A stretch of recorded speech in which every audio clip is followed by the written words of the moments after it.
I went to night school at Frodsham Secondary one in them days. Now it's secondary high school before it closed down. We, my tutor, my tutor asked me if I wanted a pen pal. I said yeah, okay. We didn't know it was a boy or a girl. I ended up having Rosemary Baker as a girl. She lived in Winsford, so I wrote to her at first. And then she sent me a letter saying, "Oh, it was nice to interesting to know that she's got a pen pal like me and from Frodsham." But Rose went to the Burden Centre at Winsford. That's why we got to know how she was like. And then I ended up finding out one of my brothers and sisters she has. She had one other sister called Margaret, and two brothers, one named Philip, the oldest, and Jeffrey, the youngest. And then I told her what family I had. I said, "You won't be able to see my mum and dad because my mum and dad are not here anymore. They passed away when I was in my early 20s. We can't, we, and we, I told her about how many brothers and sisters I had, so I told her by the names. And then I said, well, she said, well, and I said, you will see them, because sooner or later, what I would say, by then we were still writing letters. And then roughly around in that year, we went to a disco in Rudheath. Both colleges and night schools, all the gang went there. On that day, it was funny because it was foggy over this end. Rose got there by transferred from her centre, so the girls were there, but they came a little bit behind. I had my mate's his head outside one window, and the other one was guiding me, trying to figure. We went through Denby Forest, and it was pitch black with the fog and that, and we still got to Rudheath, but it took a little bit longer. By the time we got there, we sat down and got our drinks, and then I couldn't drink alcohol because I was driving. I had them days I had a metro. It's quite new, so it wasn't so bad. No. And then Rosemary came in.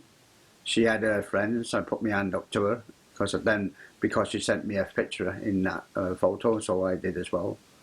And then we kind of like got to the point where she got up and danced. I just stayed put for a bit, and then she asked me if I wanted to dance. Not me asking her, but she came over to me. So we danced mostly through the night. And then when we said, I asked her, "Is there any chance of me seeing you again?" And so we made a date. So when we got back home on that certain day, when I went to see her, it was I think it was on a Saturday when we went to see her. Rose told me that she lived on the left side of where in Winsford, and you'd be able to see where I am up that end. So okay, we did. On the way there, I still had my two mates because they knew Winsford more than I did. They used to play ground games, balls around that area. So we went down on the left-hand side. No, we found out Rose was standing, looking down in Winsford, and it was the opposite side. So kind of like she was looking up this end, so we went on that side. And then we found like Gladstone Street, where the Conservative Club is, where my mates used to bowl, so they knew where that area was. So we went up top, and we saw Rosemary and her mum walking up to where the house was. And it was like a bungalow, quite nice. It was on its own, garden all the way round, driveway and that. And then I didn't let Rose know that I seen her, and then we went back home. And then on that night, I got there, and her mum I was introduced to her Uncle Jim, her auntie, her mum and dad, and Jeffrey. So I kind of like nearly had all the family to sort of see who I was.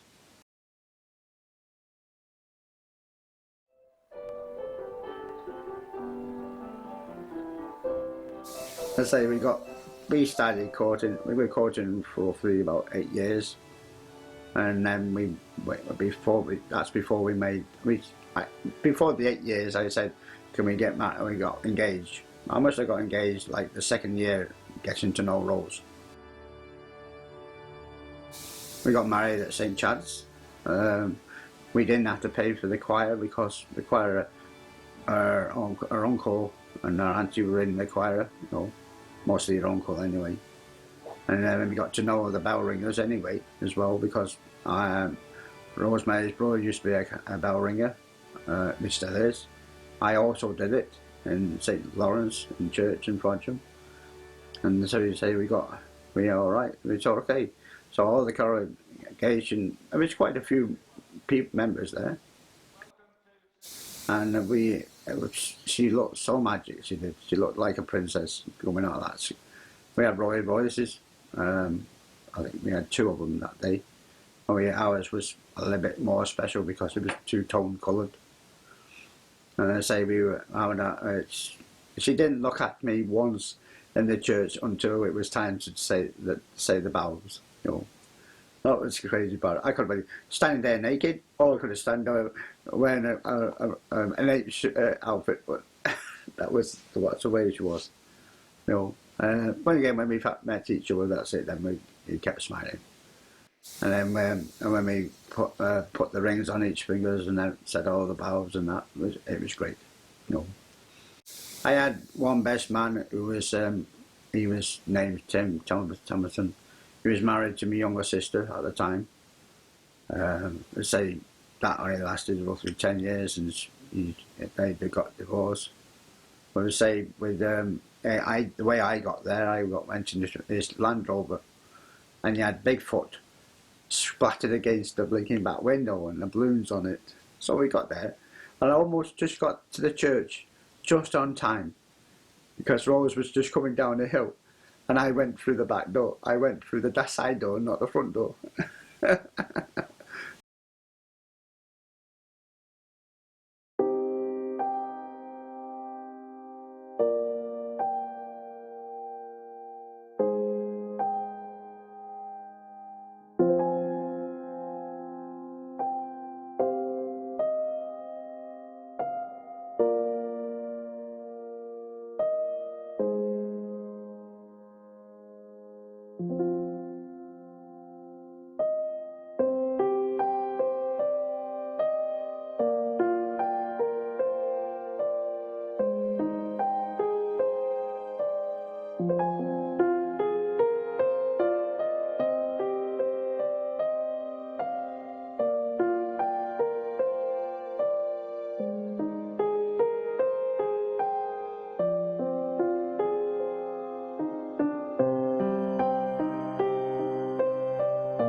We went from honeymoon the day after, got a salt to Betsy Coyne, I should say. 3 miles. It was 15 miles inland from Betsy Coyne, where it was a slate area, slate cottages. We went in there. The slate cottage belonged to Lawrence's Cake Shop. That was a place in Frodsham. They closed down now. They have, so it was a nice cake shop. My sister used to work there. I know you got a supply there.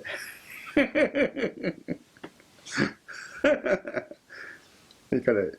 As I say, what was it? When we went to Slate Cottage on our first night there, we had to be careful, because if you go into the dining room, you bump your head. If you go upstairs, you bump your head. That's how small it was. We had a barn door, and the first night they must have been shearing the cows, the sheep, I mean, because they were kind of like, you could hear them moaning in distance, not far from where we were, you know. So it was good, you know. And it was we enjoyed our honeymoon. And I say, only problem though, my big hand on my car decides to go kaput on me. So it wasn't all beautiful, but we made it a nice time, and we got the car fixed in the place. I bet you go in there. So,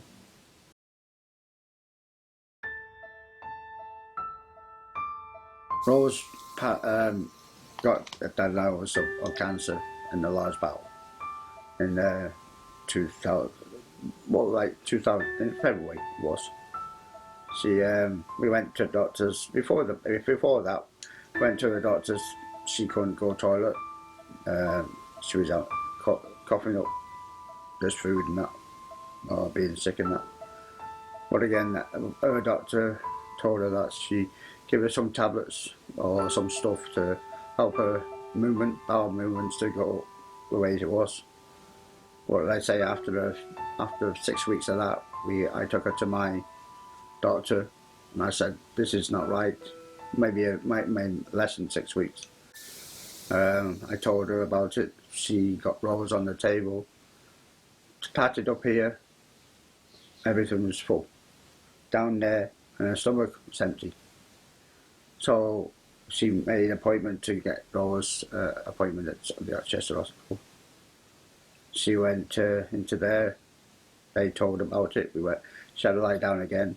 And when she got the appointment, they told her that they think she's got a tumour. They had X-rays and just to check it, and it was a tumour in the large bowel. She lost weight. Well, I could say from like 11 stone roughly, about 11 stone roughly, to down to just under 8. She lost a heck of a lot of weight. Couldn't eat much. Happy to say my doctor was right, and they got her in the ward. I think it was 47, and then she was there for a few weeks. They had to operate on her. They got the tumour out, and then she had to do a course of chemo. She did 26 weeks of chemo. We had most of the time they couldn't find a vein to put the needle in, because some reason Rose's veins weren't in that way. It's kind of like they wondered, so they had to put her on the back of the hand. Most of the time she could find one there. If not, they put it on the front or up here in the arm. But say that was during every week. We got to know a lad and another girl who was on there. They had the ones on a bag where Rose only had the injections, you know. What made Rose tired after a bit, every time she's had it. She couldn't do half the things she wanted to do. That lasted till roughly near the end of say September or something like that. And then she got to know, she feeling a little bit better. Started putting weight on again. She was alright. She was herself, her old self again, you know. And then a bit later on, she ended up having like the course of treatment again. She had to find out about they put in a tunnel, one of the tunnels there, you know, just MRI, a scan and everything else. Where they had to go in there, and then they found out that bits of cancer was getting into the lungs. So that meant we had to go for another operation in Liverpool, where they did keyhole operation. They took the parts what all were bad. We thought that was going to be the end. No. Later on, which went in 2014. I mean, she did all right at them. Then 2016, she had to go again to have some removed on the opposite lung. Everything went all right for a bit again, but she was having a lot of going back and two for having exams and putting the horseshoe scan, what you had to go on in there, had to drink this horrible stuff, what she had to drink. She did everything what they asked her to do. She went bravely into it, you know. Again, I was at the side all the time, but not when she went into the room to have get themselves, you know, to see what was going on. We went to Liverpool over that one there for quite a few times. Mostly, and then she had to go over to Washington. Where is it? The place where you have to bone marrow and everything have to be checked. She ended up having checked on that because she had prickled bones. She couldn't have milk for one thing. She couldn't have any much dairy products at all, really, because she was allergic. When she was born, she couldn't have her mum's milk. She couldn't have proper milk, what we can drink. They got some type of milk from America, and if it went cold, it would be like glue, you know. So I say I didn't know that at the time because I didn't get to know her when she was younger. But she showed us pictures and that, and what she can eat and what she couldn't have. So in my life was mostly keeping her, making sure that no one gave her anything what she shouldn't have, you know.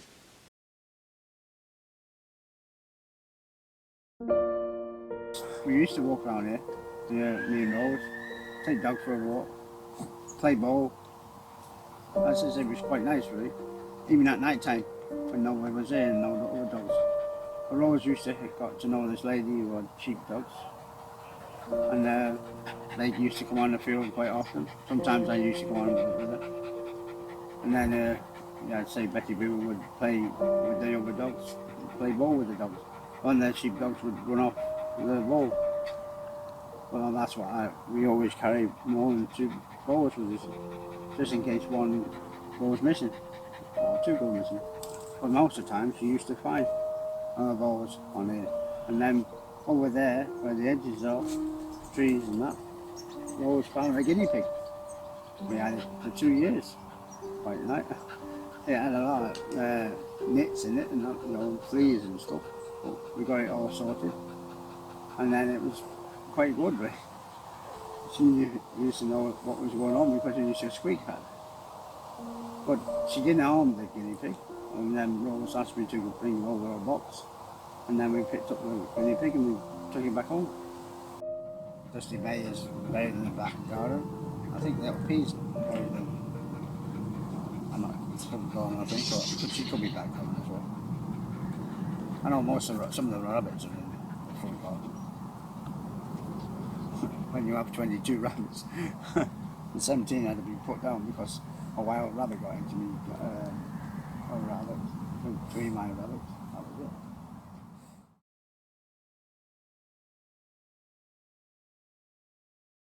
was it. In 2017. I ended up having cancer in the eye. I had darkness in my right eye, and she became strong. She was strong for me, but they all kind of like said to me that I'm like an hero because I went in. I had the operation, yes, to put markers in my eye. I went on the chair, had the beam of light sticking into me, and then they say. I had 4 minutes of chemo every day for 4 days, and that it's still working out. I've been told by the doctors, where they say I had to have needles in my eye, where you can see going past the pupil, just to check to see it wasn't a leaking cancer or just stayed where it was. I'm happy to say it wasn't a leaking one. It just stayed where it was in the eye. So now I can see mostly on that side, but I can't focus, but I can't see on that side. But this high here overwhelms this place, so I can see everything. And we thought, everything was going to be all right. And then Rose got caught being on, found out a left lung collapsed, or because of the cancer. Like they say, we can live with 1 lung, but we were told that she we went to Bridge to have a talk up there. They had a look at her lung, and then they gave us, told us that she's only got between 6 months roughly to live, but like 5 and 6 months to live. She got her, but instead of telling me and Rose about it, he was told the whole ward about it. And some of the Rose's friends were there, and they didn't like it, what he said. Or I didn't like it either. What he said, he should have just got us in a room and told us about it, not told us in a ward. So kind of like Rose was doing okay. Well, I never asked Rose how she felt because I didn't think it really.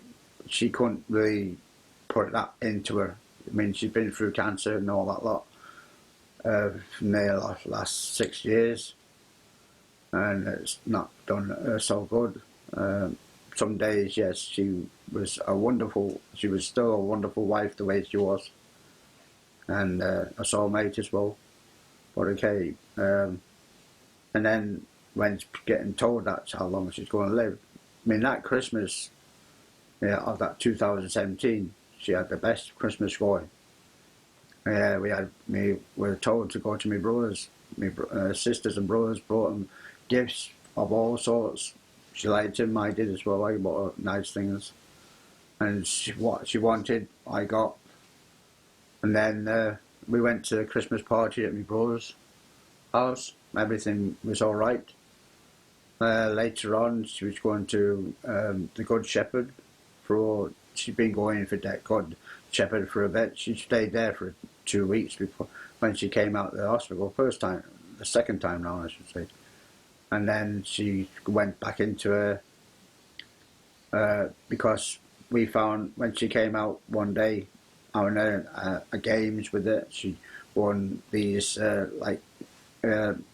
prizes things where you won on games and that. And she liked going to the Good Shepherd, so I said I didn't mind. And then one day when she came home from there, she had a rash on her leg. The doctor said to me that, oh, it could be that bug. We might have to take the skin off it. I said, oh, that'd be a bit awful. I don't think she'd be able to cope with that, So they said, oh, we give her antibiotics for 48 hours to see what it's like. I thought, okay. After 2 weeks there, she ended up 2 weeks in the Good Shepherd again. She didn't like it there. She wanted to come back home. So she came home roughly about, say, maybe 2 weeks. And then we had, because I was going to work still, they brought carers in. Now, I'm a Red Cross volunteer. I've been doing it now. This is my 11th year, I think it is about 10th, 12th year. I just to say, I've done all sorts of things. We covered areas, events and everything else, chest of races, other things. We go in for a lot of training, which that's the best thing part there. And you getting to know all of the friends, what you got, what you're making there. On this occasion, to me, when they sent carers around to my house to look after Rose, they didn't know half the things I did. They didn't know how to log roll a person. They didn't know how to clean out a stoma, because she had a stoma on that day, like when she first found out that she had a tumour. That's when they put the stoma on. Now the stoma was roughly, I would say, 6 inches long, roughly just over an inch thick, maybe a little bit more, and she ended up having a tumour, hernia right there where the stoma was.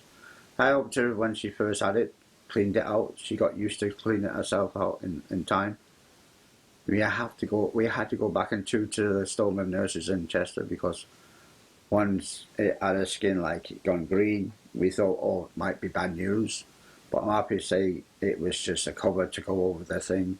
It was still quite, everything was working all right, you know. And I think we thought we were getting worried about that. We were going back and two because we had to change bags because when the storm got bigger, the bags had to get bigger. You know, Rose kind of like didn't like it because of the smell. What, you know, she thought people might smell it as well. I said, don't take no notice about that. Well, actually, and she went on holiday to America with it, so she got used to her wearing that storm. You know, never had any problems. And now and again, she might have a problem where the bag broke and that, and we had to go rush her to the place. But she had one thing about it: she had a card to show them that she had to use their toilet if she had to. If she go into a shop, they had to let her do it. You know, as I say, like in 2017, that went all right.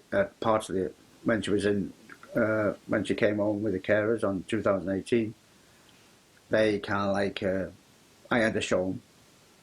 They asked me if I wanted a job with them because I could train them more on what they knew. I mean, say maybe it would have been nice if I did. I mean, they make Rose laugh and everything else. That's one good thing about them. You know, they enjoy. I'm happy to say one come to the funeral. You know, to see how, you know, where it was, to their respect. But Rose started getting a bit worse, and we had her on. We had a bed down here. Sometimes we had it over there. But we had a bed from the hospital to go here because the bed what we had wasn't really comfortable and we couldn't swing it about because it wasn't on wheels and that. And then she went on morphine. I used to give her morphine. I used to give her all the tablets and that.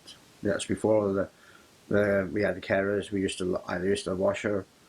I used to feed her and that, give her food. I mean, I'm happy to say she used to know how to eat it herself, as long as I made it. And we also made sure she was okay. You know, it was not. It was a long time for her to get up there. She couldn't get up there anyway. When she first started getting bad, before the lung collapse, she could go up on the stairs on her own to get to the bedroom. Like most people, Rose did suffer from bad backs as well. You know, and most of the time she would end up on all fours to get to the bathroom and that, or stay in the bed with a board underneath the bed. But say that wasn't compared to that, and the cancer was worse. I get to the 21st of April. On the 20th, we had to get the doctors in to let them know that her pain was getting worse in that week. So they came to put a kind of structure here. It might be in the week, probably a couple of days before then. And they kind of like put a structure here, a timer on it to give her morphine when she needed it. But I also gave her morphine on her tongue when she really needed it, if that wasn't kicking in as much. Because they asked me how many times I was giving her morphine, and then they just automatically made it like it was giving them out the same amount. But she was getting worse and worse. And on the 21st, we got the vicar out, the local church at St. James. She came out. She had a prayer with Rose. I was sitting over there in the corner. She said, Kenneth said you can go, let you go, because, I mean, I didn't really want to, but that's the way, because I did get to a point where I could see the pain in her face and everything else, you know, and I couldn't do nothing about it. That's made it worse. Being a first aider for the Red Cross, yeah, it makes you feel good because you're always saving people and doing everything what is possible for you to do. But on that day, no, I couldn't. I had no way of getting to do it one way. So we got the vicar out. She said a few prayers and everything else, and talked to Rose. Sat with her for a bit.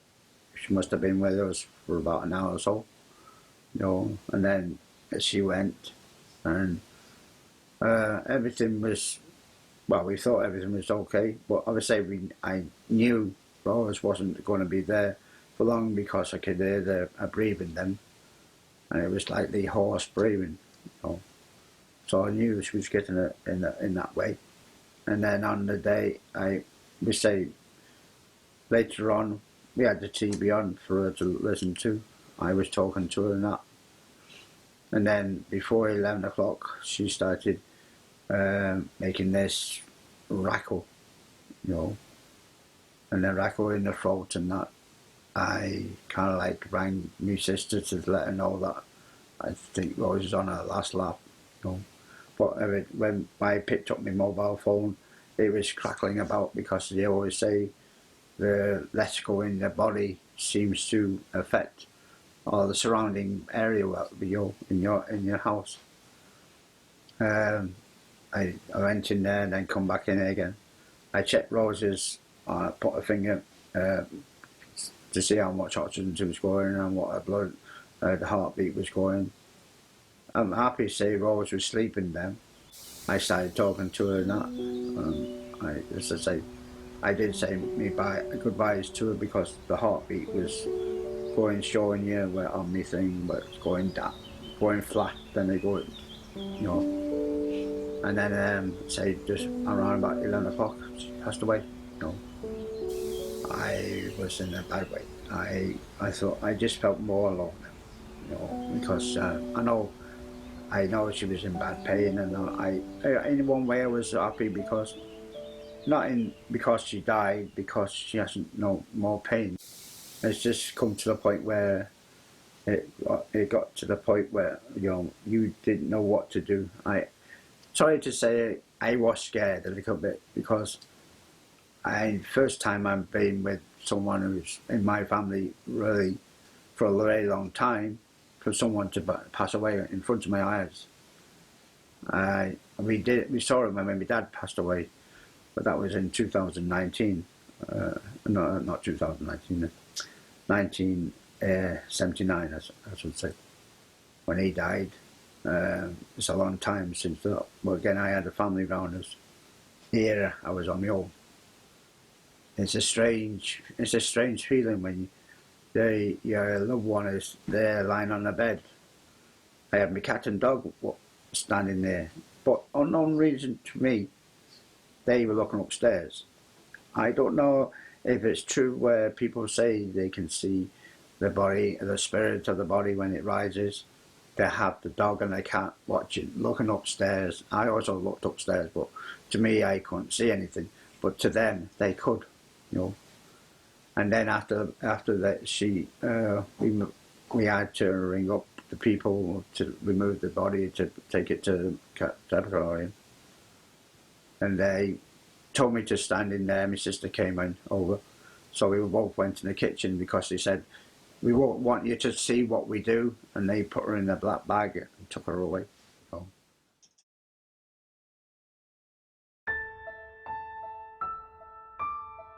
Aye, you know when your mum was alive, we used to do everything for her.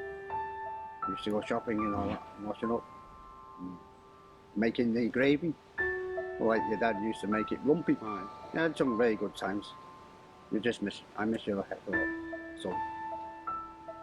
Surprisingly how hard it is sometimes, but I get on with it. I get on with my life. I have to. And you give me permission to look for someone.